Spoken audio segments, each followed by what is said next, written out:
नमस्कार साथियों, एक बार फिर आपका तक्षशिला प्लेटफॉर्म के ऊपर मैं आपका अपना पवन सिहाग तहे दिल से स्वागत करता हूं। अब से पहले हम जो मॉडर्न हिस्ट्री की सीरीज पढ़ रहे थे उसके अंदर हमने पुर्तगालियों को पढ़ लिया था। हमने देखा था वास्को डी गामा भारत कब आया, उनके आने का भारतीय राजनीति और अर्थव्यवस्था के ऊपर क्या प्रभाव पड़ा। आज हम जो शुरू कर रहे हैं, आज कर रहे हैं उस कंपनी को जो 1600 ईस्वी में भारत आएगी और 1947 तक भारत को रूल करेगी। तो इसी क्रम में आज हम ईस्ट इंडिया कंपनी, कौन सी? ईस्ट इंडिया कंपनी, या हम कहें आज से हम अंग्रेजों को पढ़ना शुरू करेंगे। देखिए, बेसिकली बात करें अगर मॉडर्न हिस्ट्री के कंटेंट को लेके, तो जो अंग्रेज है या ईस्ट इंडिया कंपनी है, लगभग क्वेश्चन यहीं से आते हैं। चाहे वो प्लासी का युद्ध हो, चाहे बक्सर का युद्ध हो, चाहे इनका स्टार्टिंग में आने का तरीका हो, चाहे इनका दक्षिण में अधिकार हो, चाहे उत्तर में इनका अधिकार हो, या 1857 की क्रांति हो, चाहे महात्मा गांधी हो, सभी का जो संबंध जुड़ता है वो जुड़ता है अंग्रेजों से या ईस्ट इंडिया कंपनी से। तो आज का जो हमारा बेसिकली लेक्चर रहने वाला है वो ईस्ट इंडिया कंपनी पर रहने वाला है। हम इसको क्रमबद्ध तरीके से पढ़ेंगे कि भारत के अंदर कब कब और किन क्षेत्रों के अंदर आए और किस तरह का रूल उन्होंने वहां पे किया। देखिए, थोड़ा सा बेसिकली स्ट्रक्चर समझते हैं। जब हम अंग्रेजों को समझना शुरू करते हैं, हमें देखना पड़ेगा कि ब्रिटेन के अंदर क्या स्थिति चल रही है और उस समय भारत में क्या स्थिति चल रही है।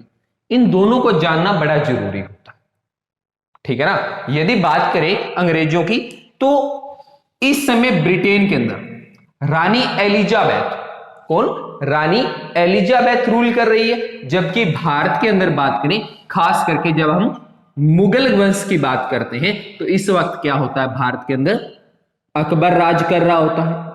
तो इन दोनों कड़ियों को जानना जरूरी हो जाता है। देखिए, सबसे पहले बात करते हैं ब्रिटेन की या रानी एलिजाबेथ की। देखिए साथियों, होता क्या है, हम देखते हैं 1600 ईस्वी के अंदर ईस्ट इंडिया कंपनी की स्थापना होती है। पर ऐसा नहीं है कि अचानक से इनके मन में आया हो कि चलो एक कंपनी बनाते हैं और भारत के साथ ट्रेड करते हैं। ऐसा कुछ नहीं था। ये क्या है कि जैसा हमने पिछले लेक्चरों में भी जिक्र किया कि यूरोप के अंदर औद्योगिक क्रांति चल रही थी, जिसके परिणाम स्वरूप वहां पे कच्चा माल और खास करके जो भारतीय वस्त्र है, कौन से वस्त्र? सूती वस्त्र, इनकी लगातार मांग बढ़ती जा रही थी। यही कारण है कि जैसे यूरोप भारत की तरफ आकर्षित हो रहा था, उसी तरह यूरोप का एक देश ब्रिटेन भी क्या है, भारत की तरफ आकर्षित हो रहा था। वो अपने देश के जो सूती वस्त्रों की मांग थी उसको पूरा करना चाहता था, ठीक है ना। तो इसी क्रम में क्या हुआ, ब्रिटेन से भी अंग्रेज भारत आने शुरू हुए। जैसे वास्को डी गामा भारत आया, या अल्बुकर्क आया, या नीना डा कुन्ना की बात करें, ठीक है ना, या अल्मेडा की बात करें। इसी तरह अंग्रेज भी भारत में आए और भारत में आने के साथ भारत के साथ क्या करने लगे, ट्रेड करने लगे। तो एक बेसिकली सबसे पहला क्वेश्चन यहां से यह पूछा जाता है कि ब्रिटेन के भारत आने का रास्ता कौन सा था। तो साथियों, जब भी रास्ते की बात करें, चाहे वो बात पुर्तगाल की कर ले, चाहे बात ब्रिटेन की कर ले, चाहे फ्रांसीसियों की कर ले, चाहे डच की हो, चाहे डेनिश की हो, पांचों जो मुख्य रूप से विदेशी कंपनियां भारत आई, उनका भारत आने का रास्ता क्या रहेगा, एक समान रहेगा। देखिए, यूरोप से क्या है, अफ्रीका आएंगे। अफ्रीका के अंदर कहां पे, जो कैप ऑफ गुड जगह है, ठीक है ना। हमने लास्ट टाइम देखा था ना कि अफ्रीका के नीचे वाला ये जो क्षेत्र है, यहां पे जो कैप ऑफ गुड जगह है, गुड जगह, यहां पे आएंगे और यहां से होते हुए क्या है, ऊपर वाली साइड यूरोप है, यहां से होते हुए भारत आएंगे।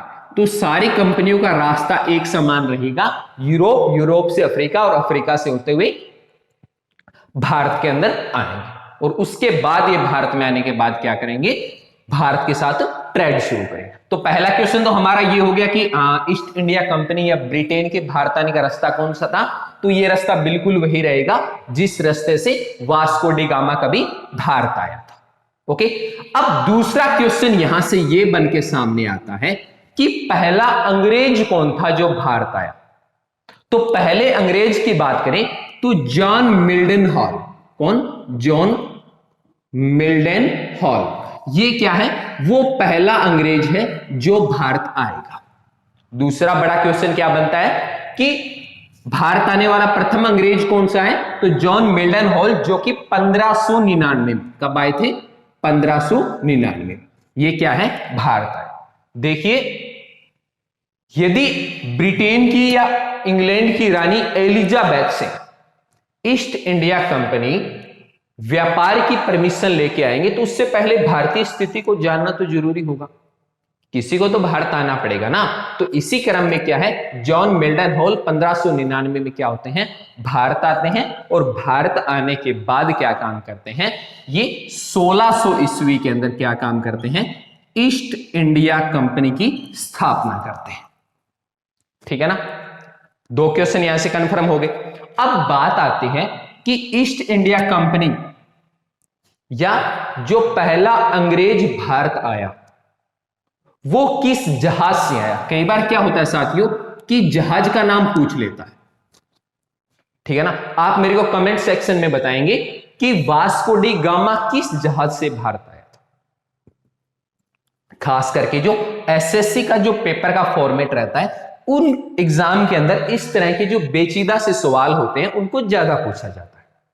तो यदि अंग्रेजों की बात करें तो जो रेड ड्रैगन, कौन सा? रेड ड्रैगन जो जहाज था, इस रेड ड्रैगन जहाज में क्या हुआ था?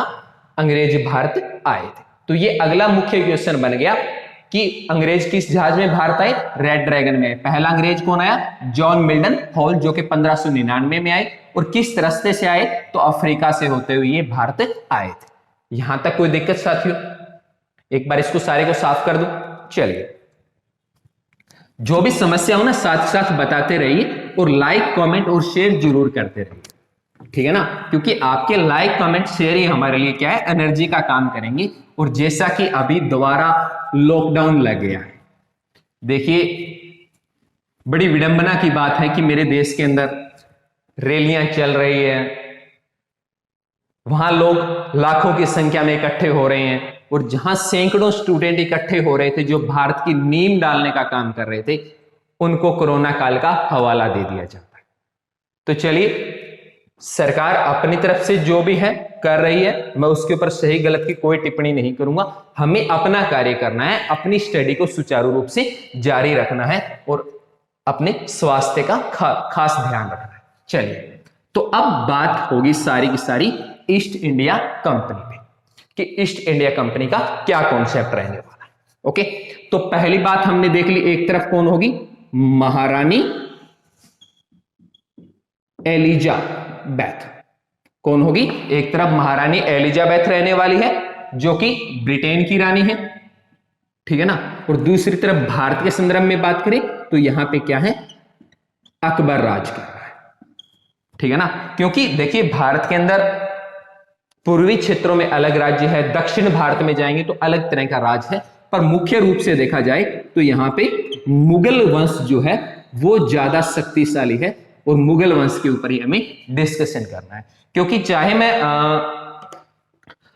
कैप्टन हॉकिंस की बात करूं या टॉम्स रो की बात करूं तो वो सारे के सारे क्या है? मुगल वंश में आने वाले। ठीक है ना? चलिए, तो एलिजाबेथ उस वक्त रानी थी। तो जब जॉन मिल्डन हॉल भारत आते हैं 1599 में, तो ये बाद में क्या काम करते हैं? ईस्ट इंडिया कंपनी की कब स्थापना होती है? 1600 ईस्वी में कंपनी बना लेते हैं। कंपनी बनाने के बाद ये क्या काम करते हैं? ईस्ट इंडिया कंपनी के लोग आते हैं रानी एलिजाबेथ के पास कि रानी आप ऐसा करिए, हमें व्यापार करने की परमिशन दीजिए। तो स्टार्टिंग में क्या होता है? रानी एलिजाबेथ इनको 15 साल की परमिशन दे देती है भारत के साथ व्यापार करने। और ये क्या होता है? एकाधिकार होता है। मतलब कंपनी को पूर्ण अधिकार दे दिया जाता है व्यापार करने का, जिसको कि एकाधिकार से जाना जाता है। 15 साल के लिए परमिशन मिल गई। पर रानी ने क्या कहा कि ईस्ट इंडिया कंपनी के साथ मेरा भी क्या रहेगा, हिस्सा रहेगा या शेयर होल्डर रहेगी।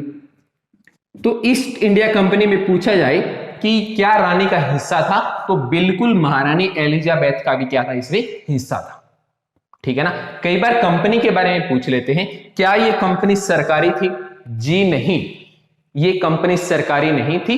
पूर्ण रूप से क्या थी, ये एक प्राइवेट कंपनी थी, जिसको कि 24 लोगों की एक टीम थी जो इसका संचालन करती थी। देखिए, ईस्ट इंडिया कंपनी बना दी गई, रानी एलिजाबेथ को उसका क्या बना दिया गया, शेयर होल्डर बना दिया गया। रानी एलिजाबेथ ने 15 साल की एक पत्र जारी कर दिया, जिसको कि एकाधिकार पत्र बोला जाता है। फिर क्या है, इसमें 24 लोगों की एक टीम बना दी गई, जो कि ईस्ट इंडिया कंपनी को भारत में चलाने का काम करेंगे, और इस कंपनी से संबंधित जो भी निर्णय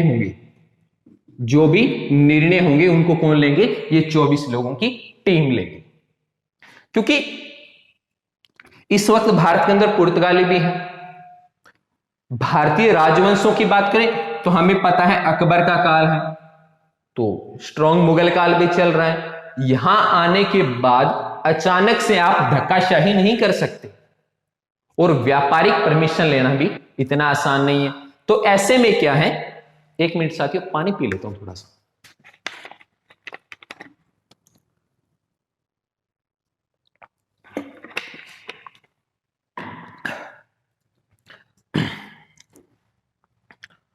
तो ऐसे में क्या होता है, इनको समस्या पैदा हो जाए, तो उससे संबंधित सारे निर्णय कौन लेंगी, ये जो 24 लोगों की टीम बनाई गई है, ये क्या करेगी, भारत में निर्णय लेने का काम करेगी।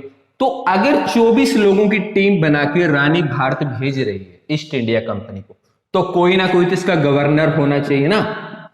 तो कई बार क्या है, प्रथम गवर्नर का नाम पूछ लेता है कि पहला गवर्नर कौन था। तो ये कौन थे, थॉमस स्मिथ। कौन थे, थॉमस स्मिथ क्या है, इनके पहले गवर्नर रहने वाले। तो ये नाम भी याद रखना है साथियों, क्योंकि पहला और आखिरी ऐसी चीजें होती हैं जिनको अनेक कंपटीशन एग्जाम अनेक बार पूछते हैं। ठीक है ना। अभी जो एचपीएससी का एग्जाम हमारे सर पे है, तो मॉडर्न हिस्ट्री एक महत्वपूर्ण टॉपिक रहेगा। ठीक है ना। जो बड़े स्तर के एग्जाम होते हैं उनके अंदर इस तरह की चीजें पूछना आम बात है, और जिन साथियों ने मेंस के लिए हिस्ट्री सब्जेक्ट को चुना है, उनके लिए ये चीजें गहराई से जानना बड़ा जरूरी हो जाता है। ठीक है ना। तो इसीलिए इनको थोड़ा बारीकी से बता रहा हूं कि गवर्नर भी कौन था, थॉमस स्मिथ इनका पहला गवर्नर रहने वाला है, जो भारत में अंग्रेजों की तरफ से आएगा। अब देखिए, 1600 ईस्वी में ईस्ट इंडिया कंपनी की चलो स्थापना हो गई। कहां पे हुई है, ब्रिटेन में हुई। अब क्या उसी टाइम आके भारत में व्यापार शुरू कर देंगे? क्या उसी वक्त भारत के साथ व्यापार करना आसान है? जी नहीं। क्यों आसान नहीं है? क्योंकि एक तो मुगल हो गई, पहला कारण, और दूसरा कारण जो पुर्तगाली थे। पुर्तगालियों ने इस वक्त तक व्यापार में अपनी अच्छी पकड़ बना रखी थी। ठीक है ना। क्योंकि 1498 में वास्को डी गामा भारत आता है। ठीक है ना। 1502 में सेकेंड टाइम भारत आता है, और उसके बाद से क्या है, अगर मैं 1505 से बात करूं तो लगातार ये व्यापार करते आ रहे हैं। तो लगभग इनको 100 साल हो गए हैं भारत में। इन 100 सालों के दौरान इन्होंने भारतीय लोगों के ऊपर अच्छी पकड़ बना रखी है। तो ऐसे में आते ही व्यापार शुरू करना आसान नहीं होगा। ठीक है ना। तो बात आती है कि इन्होंने भारत में व्यापार के लिए किस क्षेत्र को चुना। क्षेत्र अपने आप में महत्वपूर्ण भूमिका निभाता है। तो देखिए साथियों, यदि भारतीय नक्शे को थोड़ा सा ध्यान से देखा जाए, ये इधर गुजरात वाला क्षेत्र हो गया, ये नीचे वाला क्षेत्र हो गया। ठीक है ना। अब देखिए, नीचे वाले जो क्षेत्र है कालीकट का, और ये सारा जो क्षेत्र गोवा का है, इन क्षेत्रों के ऊपर पुर्तगाल राज कर रहा है। कौन है, पुर्तगाली यहां पे है। बीजापुर के सुल्तान से गोवा जीत चुके हैं। ठीक है ना। इनका अच्छा यहां पे होल्ड बन चुका है। ऊपर वाले साइड में बात करें, गुजरात और गुजरात से इधर वाला पूरा पूरा क्षेत्र, बंगाल तक, इधर यहां बंगाल तक की जिक्र किया जाए तो यहां किसका राज है? मुगलों का राज है। तो देखिए अंग्रेजों के पास दो ऑप्शन बनते हैं। पहला ऑप्शन, या तो वो पुर्तगालियों के पास चले जाए, पर पुर्तगाली भी क्या है? यूरोपीय हैं। ये जानते हैं कि अगर अंग्रेज यहां आके व्यापार करेंगे तो उनके व्यापार को चुनौती मिलेगी, ठीक है ना। तो ऐसे में क्या है, अंग्रेजों ने क्या काम किया? सीधे कहां आना उचित समझा? इन्होंने उचित समझा मुगलों के पास, कि मुगलों के पास जाएंगे और जाने के बाद क्या काम करेंगे? अपना व्यापार शुरू करेंगे, ठीक है ना। तो इसी क्रम में इनको जाना पड़ेगा किसके अंदर? मुगल दरबार में, ठीक है ना। कहां जाना पड़ेगा? मुगल दरबार में जाना पड़ेगा, क्योंकि मुगल वंश में अगर व्यापार करना है तो मुगलों की परमिशन होना बहुत जरूरी है, ठीक है ना।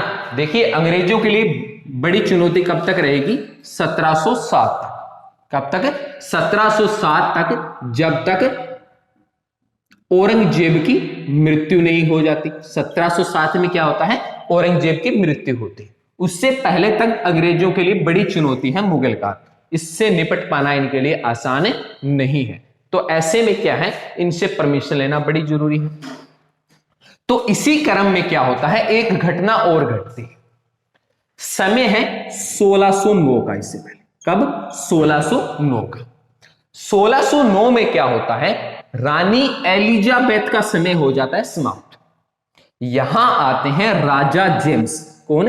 राजा जेम्स। इनका नाम साथियों जरूर याद रखना, बड़ा महत्वपूर्ण है। राजा जेम्स।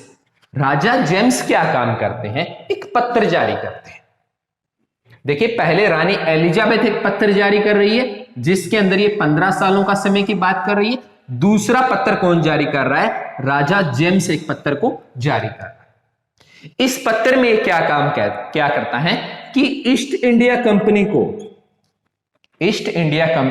को अनिश्चित काल तक, कब तक? अनिश्चित काल तक पूर्ण व्यापार या मैं कहूं स्वतंत्र व्यापार की क्या कर देता है? परमिशन दे देता है। मतलब राजा जेम्स ये बात बोलता है ईस्ट इंडिया कंपनी को कि आप ऐसे करिए, भारत में जब तक चाहे तब तक ट्रेड कर सकते हैं, ठीक है ना। तो ये देखिए क्वेश्चन अगर इस तरह से पूछा जाए कि प्रथम पत्र या रानी एलिजाबेथ ने कितने समय का जारी किया, तो 15 साल आपका आंसर रहना चाहिए। यदि क्वेश्चन को थोड़ा सा घुमा दे, ये पूछ ले कि अनिश्चित काल के लिए पत्र किसने जारी किया, तो 1609 में राजा जेम्स जो गद्दी पे बैठे हैं वो क्या काम करते हैं? ईस्ट इंडिया कंपनी को अनिश्चित काल के लिए व्यापार में पूर्ण अधिकार की परमिशन दे देते हैं, ठीक है ना। देखिए दोनों व्यापार से रिलेटेड पत्र हैं, पर दोनों की कहानियां क्या है? पूर्णता अलग अलग है। यहां तक मेरे किसी दोस्त को कोई दिक्कत? आगे बढ़े, चलिए अब देखिए अब होता क्या है कि राजा जेम्स एक काम करता है। ये क्या काम करता है? अपना एक कैप्टन, जिनका नाम क्या है? Captain Hawkins. कौन से? Captain Hawkins. इनको क्या कहते हैं कि आप ऐसे करिए, मेरे राजदूत बनके, क्या बनके जाना है आपको? राजदूत बनके भारत के अंदर। कहां जाना है? मुगल वंश में जाना है या मुगल काल में जाना है? जहां पे जाने के बाद आपको, देखिए ये कहां पे आएगा? कैप्टन हॉकिंस मुगल दरबार। कहां आएगा? मुगल दरबार आएगा। मुगल दरबार जाना है और मुगल दरबार जाने के बाद आपको वहां से व्यापार करने की आज्ञा लेनी है। तो इसी क्रम में कैप्टन हॉकिंस क्या काम करता है? मुगल दरबार आता है। अब इसके साथ भी एक बेचारे के साथ घटना घट जाती है। देखिए मुगलों की भाषा कौन सी है? तुर्की है। अब देखिए अगर एक अंग्रेज आके डायरेक्ट मुगल दरबार में अंग्रेजी बोलेगा तो पहली बात तो वो समझेंगे नहीं कि वो कह क्या रहा है, तो व्यापारिक परमिशन कहां से ले लेगा? तो इसे थोड़ी बहुत तैयारी करनी पड़ेगी ना कैप्टन हॉकिंस को। तो कैप्टन हॉकिंस क्या है, दरबार में राजदूत बन के आने से पहले अच्छी तरह से तुर्की भाषा की तैयारी करता है, ठीक है ना। पर तैयारी करने के क्रम में क्या काम करता है, अकबर के बारे में अच्छी तरह से रट्टा मार के आता है। जैसे हम एग्जाम में नहीं करते हैं भी इस बार यहां से प्रश्न तो आएगा, तो बेचारा ये भी अकबर के बारे में अच्छी तरह से रट्टे मार के चला था इंग्लैंड से। पर हमें पता है 1605 में अकबर की हो गई मृत्यु, गद्दी पे कौन बैठ गया, जहांगीर बैठ गया। तो अब कैप्टन हॉकिंस दरबार में किसके आएंगे, जहांगीर के दरबार में आए। तो पूछ लेता है जिस वक्त कैप्टन हॉकिंस मुगल दरबार में आया उस वक्त कौन मुगल राजा राज कर रहा था, तो आपका आंसर क्या रहने वाला है, जहांगीर रहने वाला है। जहांगीर को आप टिक करेंगे। अब क्या हुआ, जहांगीर के दरबार में आ गया कौन, कैप्टन हॉकिंस। अब आने के बाद कैप्टन हॉकिंस ने बोलनी स्टार्ट कर दी तुर्की भाषा। अब जहांगीर थोड़ा सा सदमे में आ गया बेचारा, भी एक अंग्रेज है और अंग्रेज होने के बाद ये तुर्की कैसे बोल रहा है, ठीक है ना। अब मान लें कोई अंग्रेज अपने पास आए और आके कहे के हाल है, तो वही कहानी इसके साथ हुई, ठीक है ना। हुआ क्या, जहांगीर के दरबार में आया और आने के बाद तुर्की बोलनी स्टार्ट कर दी।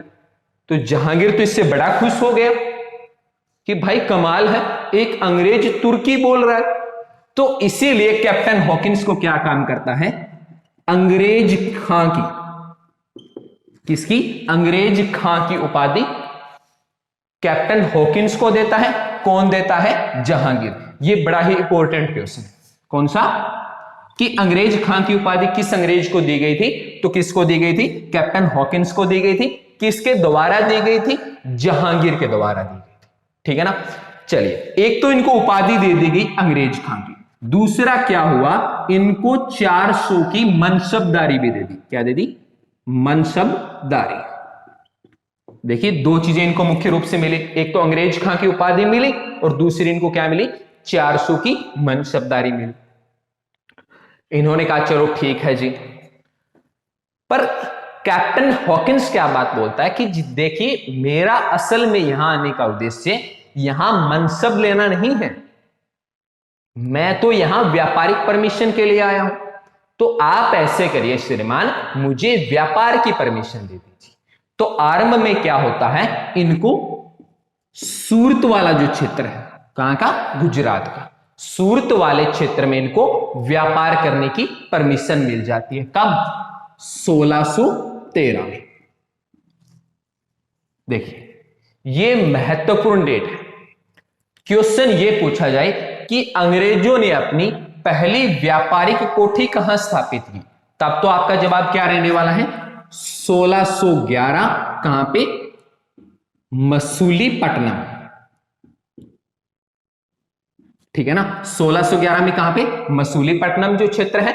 और दूसरी व्यापारिक फैक्ट्री या कोठी कहां खोलते हैं ये, 1613 में सूरत में खोलते हैं, ठीक है ना। तो इस क्रम में क्या होता है, अंग्रेजों के हाथ दो मुख्य रूप से व्यापारिक फैक्ट्रियां ये स्थापित कर लेते हैं या व्यापारिक केंद्र स्थापित कर लेते हैं। देखिए साथियों, एक चीज आपको बता दूं कि ये जो व्यापारिक फैक्ट्री या कोठी बार बार ये बोल रहे हैं, ये कोई ऐसी फैक्ट्री नहीं है जिसे आज के समय हम देखते हैं। ये एक तरह के गोडाउन है जहां पे ये सामान को इकट्ठा करते हैं।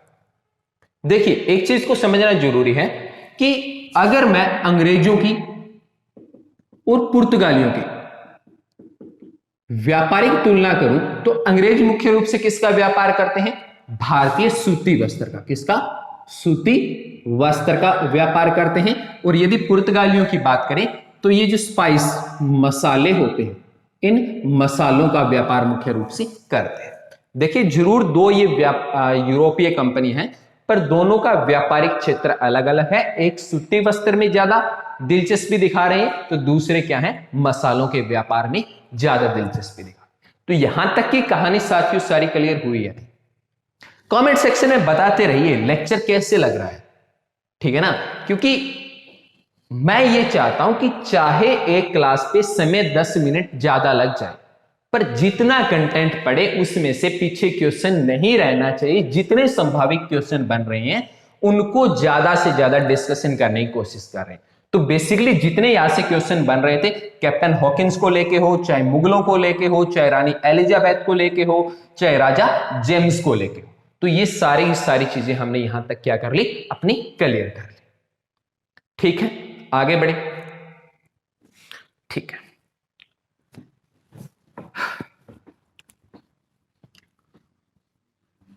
देखिए ये जो लॉकडाउन अभी चल रहा है ना, ये जो 15 दिन का सरकार ने अनाउंसमेंट किया है, देखिए कोई चीज आपके लिए वरदान है या श्राप है, वो निर्भर करता है आपके ऊपर कि आप उसका प्रयोग कैसे करते हैं।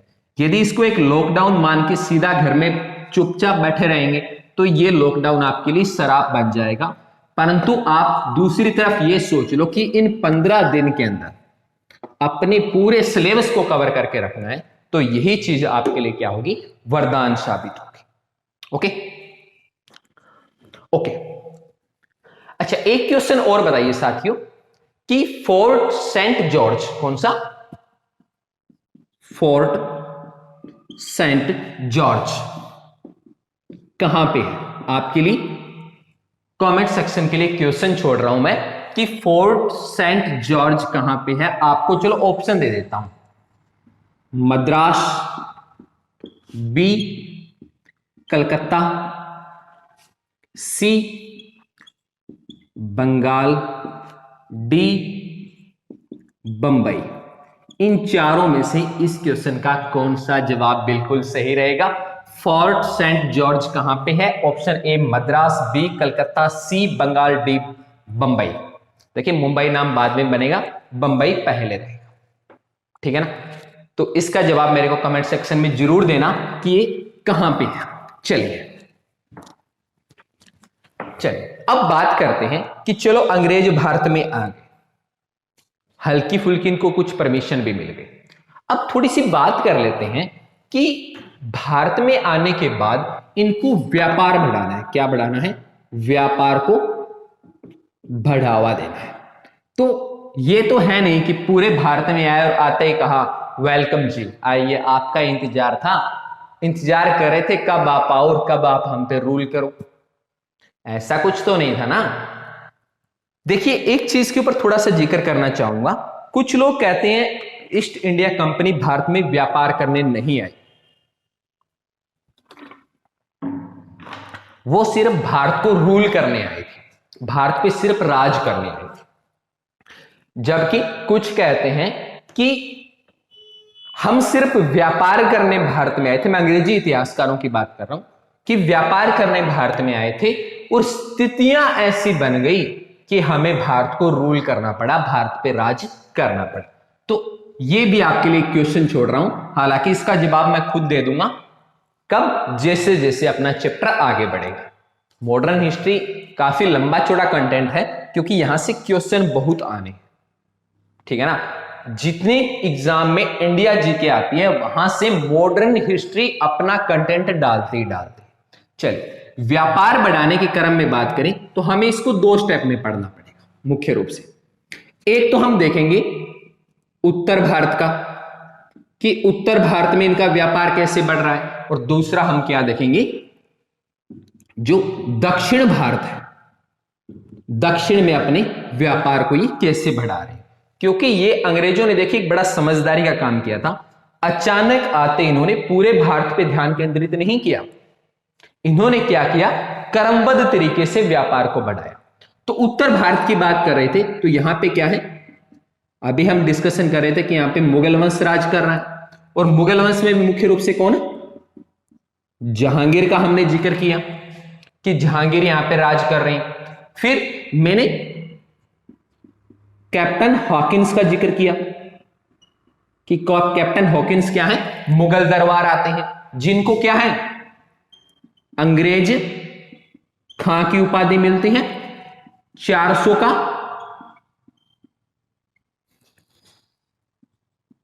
मनसब मिलता है, ओके, और क्या मिलता है, 1613 में इनको सूरत में एक फैक्ट्री खोलने की परमिशन भी मिलती है, ठीक है। चलिए, यहां अंग्रेजों का इतने में मन नहीं भरा। इन्होंने क्या कहा कि अकेला सूरत से हमारा काम नहीं चलने वाला, तो इन्होंने कहा भी क्या किया जाए। तो उन्होंने कहा क्यों न एक शख्स को और मुगल दरबार में भेजा जाए जो जाके कन्वेंस कर सके, उनको समझा सके कि जी देखिए व्यापार बहुत बड़ा होने वाला है और इसमें आपको भी क्या है, बहुत ज्यादा फायदा है। तो इसी क्रम में क्या होता है, 1615 समय क्या है, 1615 दरबार में कौन आता है, टॉमस रोब आता है। देखिए ये एक महत्वपूर्ण तथ्य है। कौन, टॉमस रो क्या है, दूसरा अंग्रेज है जो मुगल दरबार में आ रहा है, और मुगल दरबार में वापस कौन बैठा है, यहां पे जहांगीर बैठा। तो जहांगीर सोचता है यार आप तो हमारे दरबार में आना स्टार्ट कर दिए, सारे आने लग गए। पहले हॉकिंस आए, उनको हमने अंग्रेज खां की उपाधि दे दी, अब आप आ गए। तो ये टॉमस रो थोड़ा सा तेज बुद्धि का व्यक्ति था। ये क्या करता है, ये मुगल राज्य में व्यापार की परमिशन ले लेता है। अब देखिए ये कन्वेंस करता है और जहांगीर काफी हद तक मान जाता है कि आप हमारे जितना भी क्षेत्र आता है उस क्षेत्र में क्या कर सकते हैं, आप व्यापार कर सकते हैं। दक्षिण को एक बार मैं साफ कर देता हूं, दक्षिण को थोड़ा सा बाद में जिक्र करें, पहले इस सारे क्षेत्र को इनको देख लेते हैं। अब देखिए ये कड़ी याद हो गई। सबसे पहले कैप्टन हॉकिंस जब उत्तर भारत की कहानी पढ़ते हैं, फिर 1615 में टॉमस रो का जिक्र कर लेते हैं जो व्यापार में काफी ज्यादा परमिशन ले लेता है। चलिए अब क्या होता है, समय आता है 1651 का।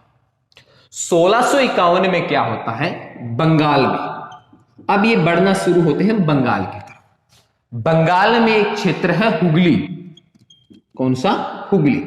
ये हुगली में व्यापारिक कोठी खोल लेते हैं। कहां पे, 1651 में बंगाल के हुगली में। अब देखिए बंगाल का जब जिक्र आएगा तब जिक्र आएगा यहां के नवाब का। किसका जिक्र आएगा, नवाब।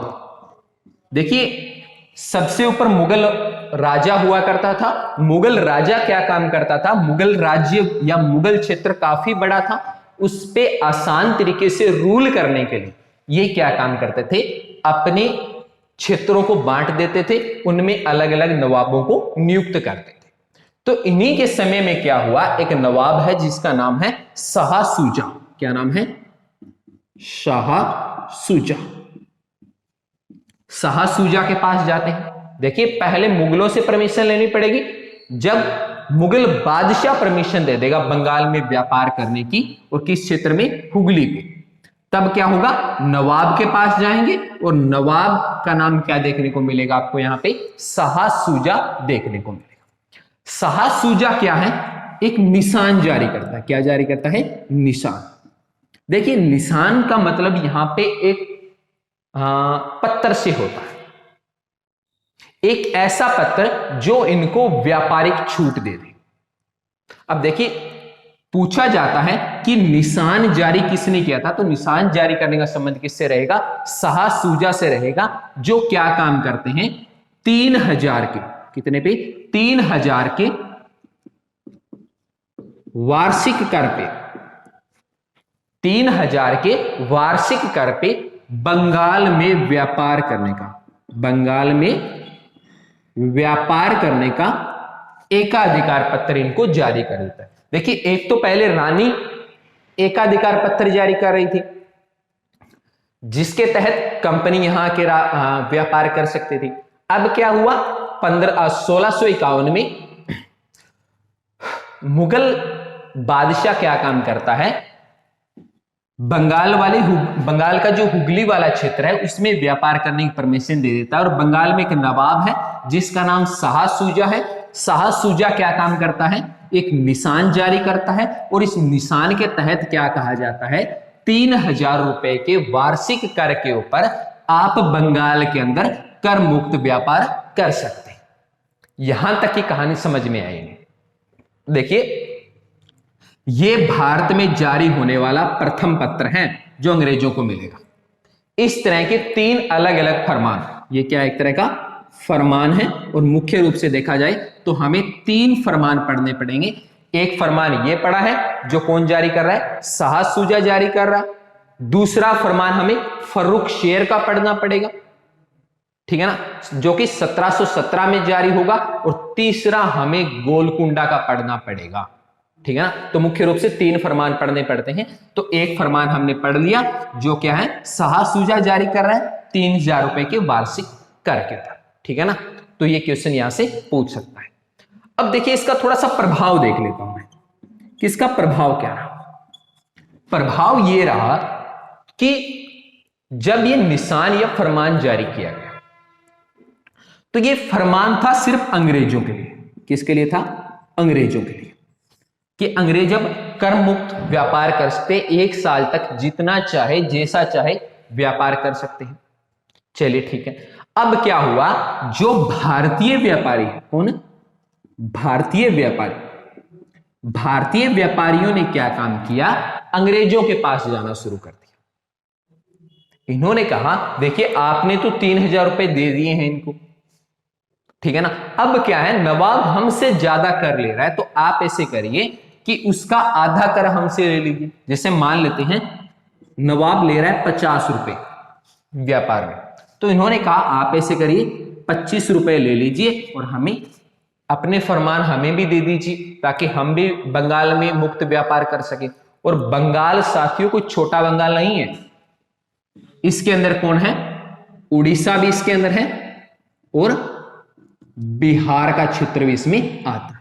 बहुत बड़ा है बंगाल उस वक्त का, ठीक है ना। तो इस तरह से क्या होता है, बंगाल के हुगली के अंदर इनको व्यापार करने की परमिशन 1651 में मिल जाती है। यहां तक कोई दिक्कत।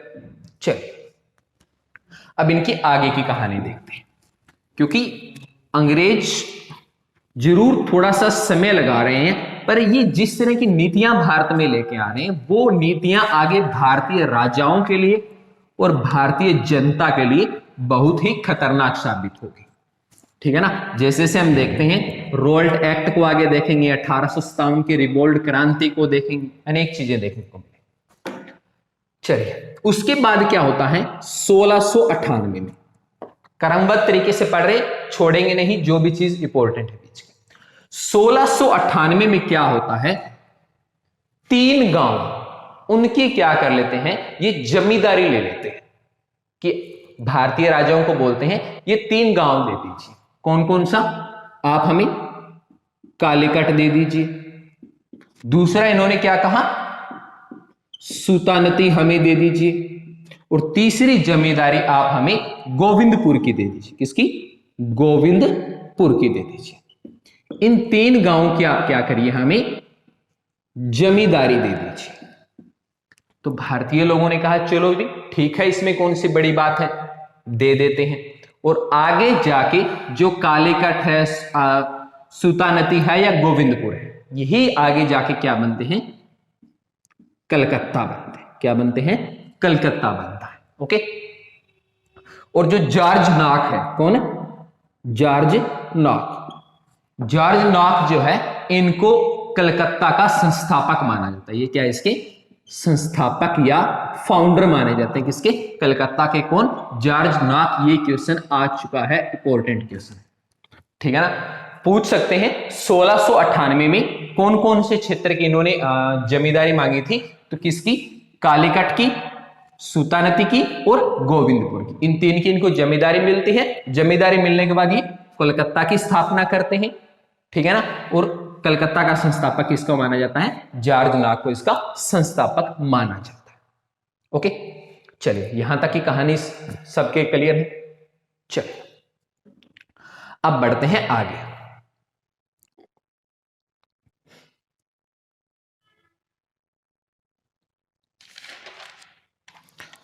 चलिए अब चलते हैं सीधे 1717 में। अब हमें कलम रखना है 1717 में, क्योंकि अभी हम उत्तर भारत को पढ़ रहे हैं, उत्तर का दक्षिण को अलग से देखेंगे, क्रमबद्ध तरीके से साथ साथ नोट्स बनाते रहे, ठीक है ना। चलिए समय आता है 1717 का। 1717 में क्या होता है, इस वक्त औरंगजेब गद्दे के ऊपर नहीं है, औरंगजेब मर चुके हैं 1707 में, कब मृत्यु हुई? 1707 में। अब क्या है, भारत में जो राज कर रहे हैं वो है फर्रुखशेर। कौन है? फर्रुखशेर। देखिए, फर्रुखशेर सबसे बड़ी गलती यहां ये इंसान करता है। ये क्या काम करता है फर्रुखशेर? ये जारी करता है फरमान। क्या जारी करता है? फरमान। पर फरमान जारी करने से पहले एक चीज देख लेते हैं कि फर्रुखशेर ऐसा करता क्यों है। ऐसी क्या आपत्ति आ गई फर्रुखशेर पे कि इनको फरमान जारी करना पड़ा, जिसको हम क्या बोलते हैं? शाही फरमान। कौन सा? शाही फरमान। देखिए, शाही फरमान की कहानी देखने से पहले हमें एक आधी चीज देखनी पड़ेगी। 1717 के आसपास क्या होता है, फर्रुखशेर की तबीयत बहुत खराब हो जाती है, ठीक है ना। अब जिस वक्त इनकी तबीयत खराब होती है तो एक शख्स है जॉन शर्मन। कौन? जॉन शर्मन।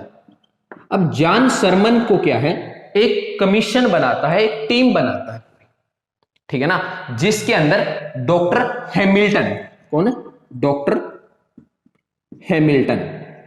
ये भी क्या होते हैं? इसके सदस्य होते हैं। देखिए, जॉन शर्मन एक कमेटी बनाते हैं जो क्या करेगी, मुगल दरबार जाएगी और मुगल दरबार जाने के बाद व्यापार की परमिशन लेगी, ठीक है ना। तो इसके लिए क्या है, जॉन शर्मन की अध्यक्षता के अंदर एक कमेटी बनी और उसके अंदर एक शख्स कौन था? Doctor Hamilton. जिस वक्त ये मुगल दरबार में जाते हैं फर्रुखशेर के पास, उस वक्त फर्रुखशेर की तबीयत बहुत खराब होती है। तो ये इनके दरबार में आते हैं और दरबार में आने के बाद जैसे डॉक्टर हैमिल्टन फर्रुखशेर को देखते हैं तो वो इनसे इनकी बीमारी के बारे में पूछते हैं और डॉक्टर हैमिल्टन इनका इलाज शुरू कर देते हैं। और भारतीय दुर्भाग्य की बात है कि हैमिल्टन फर्रुखशेर को पूर्ण रूप से क्या कर देते हैं? सही कर देते हैं, ठीक कर देते हैं, ठीक है ना। तो उसके बाद फर्रुखशेर खुश होकर क्या काम करता है? शाही फरमान जारी करता है। ओके, तो शाही फरमान के अंदर क्या होता है कि इनको बंगाल, क्या?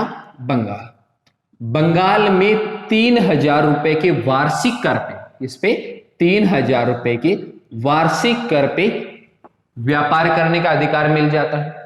दूसरा, सूरत में, कहां पे? सूरत में 10,000 के वार्षिक कर पे व्यापार की परमिशन मिल जाती है। देखिए, एक तरफ बंगाल में मिल रही है, दूसरी तरफ सूरत, यानी जो भारत के दोनों किनारे हैं उनके ऊपर इनको व्यापार की छूट मिल रही है। महज कितने में? 13,000 रुपए में। वार्षिक है, मतलब इन क्षेत्रों के अंदर एक साल के लिए अंग्रेजों को किसी तरह का कोई टैक्स नहीं देने पड़ेगा। सिर्फ करना क्या पड़ेगा? महज 13,000 रुपए मुगल बादशाह फर्रुखशेर को अदा करने पड़े। अगला क्या होता है इस गोल्डन शाही फरमान में? तीसरी बात यह लिखी होती है कि जो अंग्रेजी सिक्के हैं, कौन से? जो अंग्रेजी सिक्के हैं जो कि बंबई में बन रहे हैं। कहां बनते हैं? बंबई में। ये क्या है?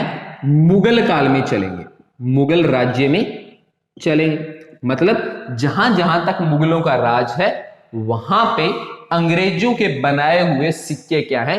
किसी भी काम के लिए यूज किए जा सकते हैं। यानी कि अब क्या है, मुगल सिक्का अगर किसी के पास नहीं है, उसके पास अंग्रेजों का सिक्का है, तो भी क्या है, वो जैसे चाहे वैसे अपना कार्य कर सकता है, अपना गुजारा कर सकता है। तो ये क्या है? ये है सेकंड फरमान। देखिए, इससे पहले बंगाल के लिए एक फरमान और जारी हुआ था, जो कि कौन कर रहा था? शाह शुजा कर रहा था। और दूसरा फरमान कौन जारी कर रहा है? 1717 में फर्रुखशेर कर रहा है, जिसको कि शाही फरमान के नाम से जाना जाता है। ये क्वेश्चन पूछा हुआ है मित्रों कि शाही फरमान किसने जारी किया था और कब किया था? तो 1717 में फर्रुखशेर ने किया था, जिसके अनुसार 3000 के वार्षिक किराए पे बंगाल, 10,000 में सूरत और पूरे मुगल राज्य के अंदर अंग्रेजी सिक्के चलाने की इनको क्या मिल गई? परमिशन मिल गई। ठीक है, अब बात करते हैं इनका तीसरा फरमान। तीसरा फरमान क्या होता है? जो गोलकुंडा है, क्या है? गोलकुंडा। गोलकुंडा का जो राजा होता है, ये क्या काम करता है? महज 500 पाउंड में या पगोड़ा में। उस वक्त पगोड़ा था, तो महज 500 पगोड़ा के अंदर क्या है, सूर्य जो गोलकुंडा का क्षेत्र है इसमें पूर्ण व्यापारिक अधिकार इनको दे देते हैं। इसको क्या बोला जाता है, गोल्डन फरमान। क्या बोलते हैं, गोल्डन फरमान। तो ये किसने जारी किया था, गोलकुंडा के सुल्तान ने जारी किया था। तो पहला हमने देख लिया शाह शुजा का, दूसरा फर्रुखशहर का, और तीसरा जारी कौन कर रहा है, गोलकुंडा से जारी हो रहा है, जो कि महज 500 पगोड़ा में गोलकुंडा पे पूर्ण व्यापार का अधिकार इनको मिल जाता है। ठीक है ना। तो इस तरह से क्या होता है, मुख्य रूप से उत्तर भारत के अंदर अंग्रेजों का पूर्ण रूप से व्यापार का अधिकार इनको मिल जाता है। तो साथियों जल्दी कमेंट करिए और बताइए इसमें से समस्या क्या आ रही, कौन सी चीज समझ में नहीं आई या कौन सी चीज ऐसी है जो अछूती रहेगी। ठीक है ना। लगभग मैंने मेरी तरफ से हर चीज को कंप्लीट कवर करवाने की कोशिश की, जितने क्वेश्चन आज तक पूछे गए हैं हर एक को बताने की कोशिश की। तो थोड़ी सी नजर डाल लेते हैं हम दक्षिण पे, उसके बाद अगले लेक्चर के अंदर हम आपसे मिलेंगे। ठीक है, तो चलिए थोड़ा सा देख लेते हैं। तो साथियों इस तरह से हमने क्या किया, पूरे उत्तर में अंग्रेजों के अधिकार को देख लिया कि अंग्रेजों ने अधिकार कैसे किया। अगला जो हमारा लेक्चर रहेगा उसके अंदर हम दक्षिण में अंग्रेजों का विस्तार देखेंगे, और साथ में अगला लेक्चर किस पे रहेगा, बंगाल पे पूर्ण अधिकार से रहेगा। हम बंगाल के नवाबों को देखेंगे, प्लासी का युद्ध देखेंगे और बक्सर का युद्ध मुख्य रूप से देखेंगे। तो साथियों तब तक के लिए मैं आपसे अलविदा चाहूंगा, और आप लाइक कमेंट और शेयर करना न भूलना। तो इसी के साथ आपसे अलविदा। जय हिंद, जय भारत।